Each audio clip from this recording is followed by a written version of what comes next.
এভাবে একবার লাল চমচম বানিয়ে দেখুন। কোনো রকম ছানা বানানোর ঝামেলায় থাকবে না। সামান্য একটু সুজি দিয়ে দোকানের চাইতেও সেরা চমচম বানিয়ে নিতে পারবেন। এভাবে শুধু একবার বানিয়ে খেয়ে দেখুন, দেখবেন দোকান থেকে আর মিষ্টি কিনে খেতে ইচ্ছে হবে না। একদমই সহজ, হঠাৎ করে মিষ্টি খেতে ইচ্ছে করলেও কিন্তু ঝটপট তৈরি করে নিতে পারেন। এত সুন্দর পারফেক্ট হবে, দোকান ফেল হয়ে যাবে। একদমই নরম তুলতুলে, মুখে দেওয়ার সাথেই মিলিয়ে যাবে।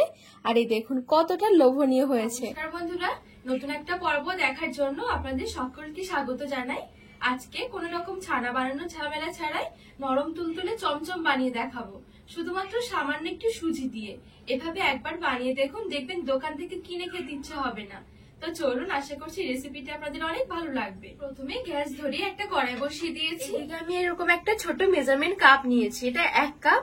এবারে এই কাপ মেপে আমি 2 কাপ নিয়ে নেব লিকুইড ঘন দুধ। দুধটা আগে থেকে জাল করা ছিল, চাইলে জলও নিতে পারেন বা গুঁড়ো দুধও জলে গুলেও নিতে পারেন।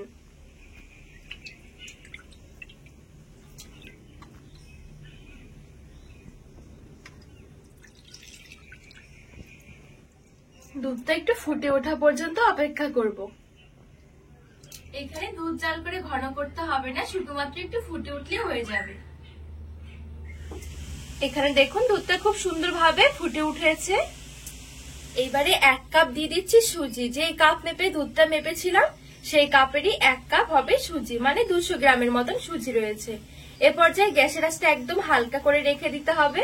সুজির মধ্যে 1 চিমটি মতো লবণ দিয়ে দিচ্ছি। ভালো করে নেড়ে ছেড়ে এবার একটু মিশিয়ে নেব।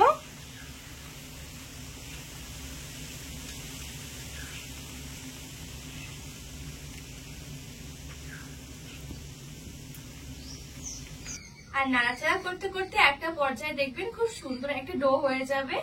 এই ডোটা কিন্তু খুব বেশি একটা শক্ত হবে না, আবার খুব বেশি নরমও নয়। এভাবে করে লিকুইড দুধের মাপটা একটু ঠিক দেবেন, তাহলে দেখবেন ডোটা খুব সুন্দর হবে।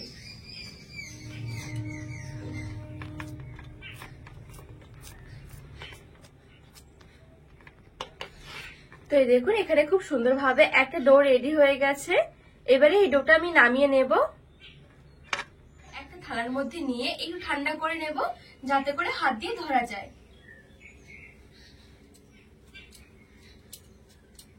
ডোটা পুরোপুরি ঠান্ডা করলে হবে না, হালকা কুসুম গরম অবস্থায় ডোটা একটু ভালো করে মেখে নিতে হবে। এই পর্যায়ে অল্প একটু আমি ঘি দিয়ে দিচ্ছি। এই ঘিটা দিয়ে ভালো করে একটু মেখে নেব।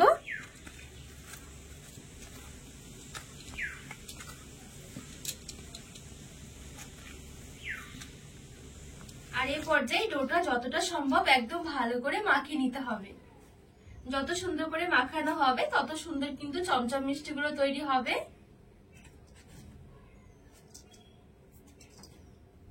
তো এই দেখুন এখানে আমি খুব সুন্দরভাবে ডোটা একদম মসৃণ করে মেখে নিয়েছি।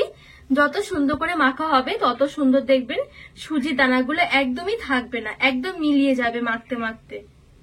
তাহলে দেখবেন মিষ্টি খাওয়ার সময় বুঝতে পারবেন না যেটা সুজি দিয়ে তৈরি করা হয়েছে। এবারে এখান থেকে অল্প অল্প করে নিয়ে চমচম মিষ্টিগুলো তৈরি করে নেব।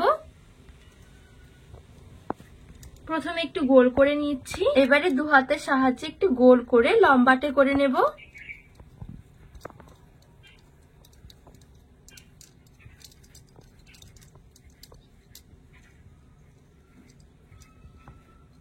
এই দেখুন এখানে একটা মিষ্টি তৈরি হয়ে গেছে। আজকের মিষ্টিগুলো ঠিক এইভাবে করে রেডি করব।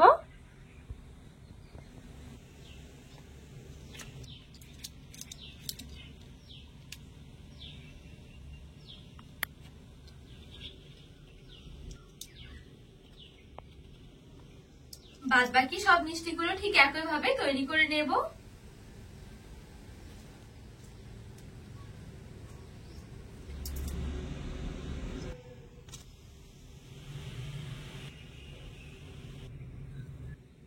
তো এই দেখুন এখানে আমি সবগুলো চমচম খুব সুন্দরভাবে তৈরি করে নিয়েছি। এইদিকে কড়াই বসিয়ে এবারে চমচম মিষ্টির জন্য চিনির রসটা বানিয়ে নেব। 1 কাপ নিয়ে নিচ্ছি চিনি। 1 কাপ সুজির জন্য 1 কাপ চিনি নিলেই যথেষ্ট। ফ্লেভারের জন্য কয়েকটা এলাচ ফাটিয়ে দিয়ে দিলাম। 1 কাপ চিনির জন্য 1 কাপে দিয়ে দিচ্ছি জল। চিনিগুলো নেড়ে চেড়ে চিনিটা গলে যাওয়া পর্যন্ত অপেক্ষা করব। এখানে চিনি রসটা কিন্তু খুব বেশি একটা ঘন হবে না, একটু পাতলা করে তৈরি করতে হবে। এখানে নেড়ে ছেড়ে খুব সুন্দরভাবে চিনিগুলো গলিয়ে নিয়েছি। চিনি রসটাও ফুটতে শুরু করেছে। এবারে গ্যাসের আঁচটা বন্ধ করে দেব আর ঢাকা চাপা দিয়ে দিচ্ছি। গ্যাসের আঁচ থেকে নামিয়ে এক সাইডে রেখে দেব। এবারে এদিকে আমি চমচম মিষ্টিগুলো ভেজে নেব। তো ভেজে নেওয়ার জন্য কড়াইয়ের মধ্যে কিছুটা সাদা তেল নিয়ে একটু মিডিয়াম গরম করে নিয়েছি। এবারে এক এক করে চমচম মিষ্টিগুলো ছেড়ে দেব। একবারে খুব বেশি মিষ্টি দিয়ে ভাজা যাবে না, অল্প অল্প করে দিয়ে ভাজতে হবে।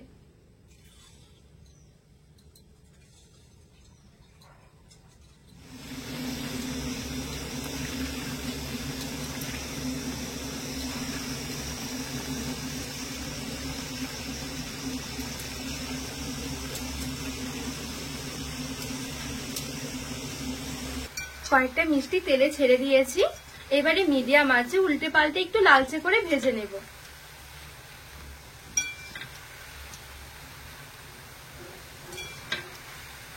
আর এখানে চমচম মিষ্টিগুলো ভাজতেও দেখবেন একদমই সময় লাগবে না।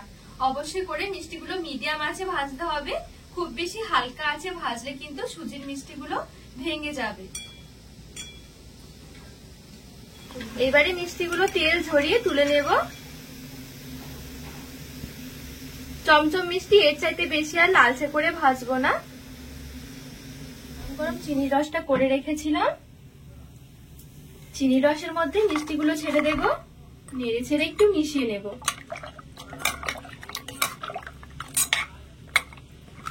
ঢাকা দিয়ে দিচ্ছি। এবারে বাদ বাকি মিষ্টিগুলো ঠিক একইভাবে ভেজে নেব।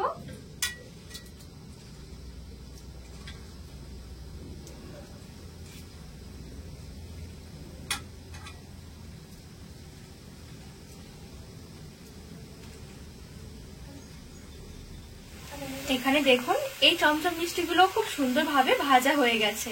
এবারে এইগুলো তুলে নেব তেল ঝরিয়ে। ভালো করে একটু তেলটা ঝরিয়ে নিতে হবে।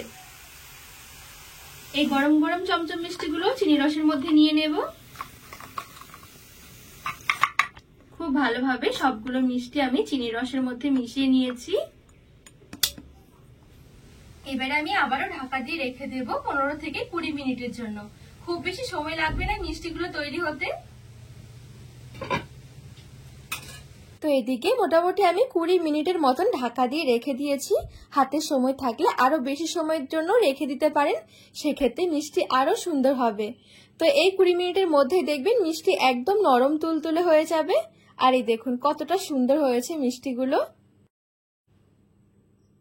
একটা প্লেটে কয়েকটা মিষ্টি তুলে আমি এখানে সাজিয়ে নিয়েছি।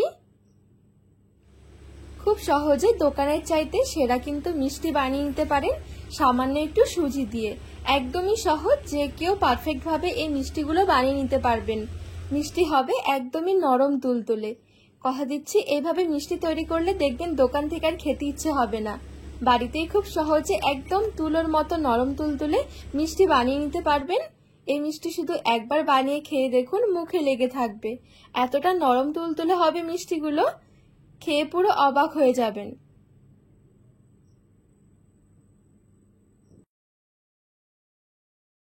তো বন্ধুরা, আজকে এই সুজির চমচম মিষ্টি রেসিপি আপনাদের কেমন লেগেছে অবশ্যই কিন্তু কমেন্ট করে জানাবেন। আর রেসিপি ভালো লাগলে চ্যানেলটিকে সাবস্ক্রাইব করে পাশে থাকার অনুরোধ রইল।